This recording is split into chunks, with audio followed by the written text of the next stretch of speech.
ইফালে চাবুৱাৰ বালিজানতো ব্ৰহ্মপুত্ৰৰ ভয়ংকৰ খহনীয়াই উটুৱাই লৈ গ'ল জিঅ' বেগ আৰু জিঅ' মেট। খহনীয়াই এতিয়া নিদ্ৰা হৰণ কৰিছে বৃহত্তৰ অঞ্চলটোৰ জনতাৰ। আমি দৃশ্যাংশ আপোনালোকক দেখুৱাই আছো।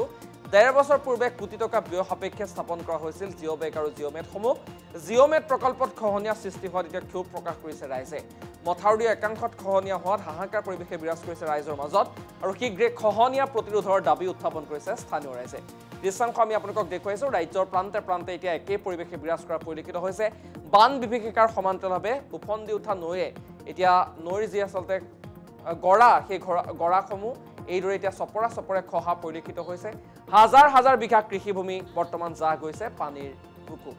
চাবুৱাৰ বালিজানৰ দৃশ্যাংশ দেখুৱাইছো। ভয়ংকৰ খহনীয়াত উটুৱাই লৈ গৈছে জিঅ' বেগ আৰু জিঅ' মেট প্ৰকল্প।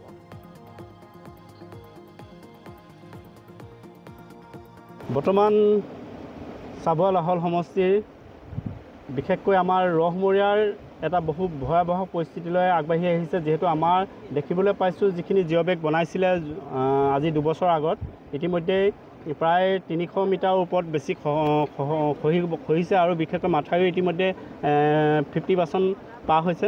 আৰু এইটো কাৰণে মই মাননীয় চাবুৱা লাহল সমষ্টিৰ সন্মানীয় বিধায়ক বিনোদ হাজৰিকা ডাঙৰীয়াক অনুৰোধ জনাইছোঁ যে অতি শীঘ্ৰে তেখেতে মাননীয় মুখ্যমন্ত্ৰী ডক্টৰ হিমন্ত বিশ্ব শৰ্মা ডাঙৰীয়াৰ লগত কথোপকথন কৰি যিটো তৎকালীন হিচাপে যি পুঁজি সংৰক্ষিত কৰি থকা হয় চৰকাৰৰ ঘৰত, সেই পইচাটো যাতে ইয়াত প্ৰয়োগ কৰি অন্ততঃ আমাৰ এই গাঁওখিনি আৰু লগতে এই এলেকাটোক বচাবৰ কাৰণে মই অনুৰোধ জনাইছোঁ। আৰু নহ'লে আমাৰ এই যিটো খহনীয়া প্ৰথমটো বাৰিষাতে। ইফালে চাবুৱাৰ বালিজানতো ব্ৰহ্মপুত্ৰৰ ভয়ংকৰ খহনীয়াই উটুৱাই লৈ গ'ল জিঅ' বেগ আৰু জিঅ' মেট। খহনীয়াই এতিয়া নিদ্ৰা হৰণ কৰিছে বৃহত্তৰ অঞ্চলটোৰ জনতাৰ। আমি দৃশ্যাংশ আপোনালোকক দেখুৱাই আছো। ১.৫ বছৰ পূৰ্বে কোটি টকা ব্যয় সাপেক্ষে স্থাপন কৰা হৈছিল জিঅ' বেগ আৰু জিঅ' মেটসমূহ। জিঅ' মেট প্ৰকল্পত খহনীয়া সৃষ্টি হোৱাত এতিয়া ক্ষোভ প্ৰকাশ কৰিছে ৰাইজে। মথাউৰিৰ একাংশত খহনীয়া হোৱাত হাহাকাৰ পৰিৱেশে বিৰাজ কৰিছে ৰাইজৰ মাজত আৰু শীঘ্ৰে খহনীয়া প্ৰতিৰোধৰ দাবী উত্থাপন কৰিছে স্থানীয় ৰাইজে। দৃশ্যাংশ আমি আপোনালোকক দেখুৱাইছো। ৰাজ্যৰ প্ৰান্তে প্ৰান্তে এতিয়া একেই পৰিৱেশে বিৰাজ কৰা পৰিলক্ষিত হৈছে। বান বিভীষিকাৰ সমান্তৰালভাৱে উফন্দি উঠা নৈয়ে এতিয়া নৈৰ যি আচলতে গৰা, সেই গৰাসমূহ এইদৰে এতিয়া চপৰে খহা পৰিলক্ষিত হৈছে। হাজাৰ হাজাৰ বিঘা কৃষিভূমি বৰ্তমান জাহ গৈছে পানীৰ বুকুত। চাবুৱাৰ বালিজানৰ দৃশ্যাংশ দেখুৱাইছো। ভয়ংকৰ খহনীয়াত উটুৱাই লৈ গৈছে জিঅ' বেগ আৰু জিঅ' মেট প্ৰকল্প।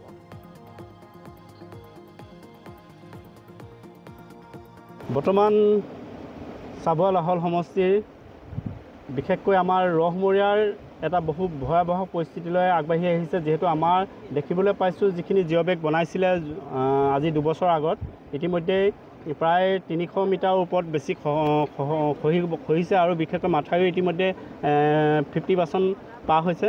আৰু এইটো কাৰণে মই মাননীয় চাবুৱা লাহল সমষ্টিৰ সন্মানীয় বিধায়ক বিনোদ হাজৰিকা ডাঙৰীয়াক অনুৰোধ জনাইছোঁ যে অতি শীঘ্ৰে তেখেতে মাননীয় মুখ্যমন্ত্ৰী ডক্টৰ হিমন্ত বিশ্ব শৰ্মা ডাঙৰীয়াৰ লগত কথোপকথন কৰি যিটো তৎকালীন হিচাপে যি পুঁজি সংৰক্ষিত কৰি থকা হয় চৰকাৰৰ ঘৰত, সেই পইচাটো যাতে ইয়াত প্ৰয়োগ কৰি অন্ততঃ আমাৰ এই গাঁওখিনি আৰু লগতে এই এলেকাটোক বচাবৰ কাৰণে মই অনুৰোধ জনাইছোঁ।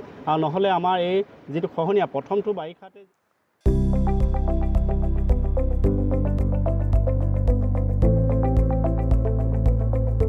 NB নিউজ, সহজ সৰল ভাষাত নৱভাৰতৰ কথা।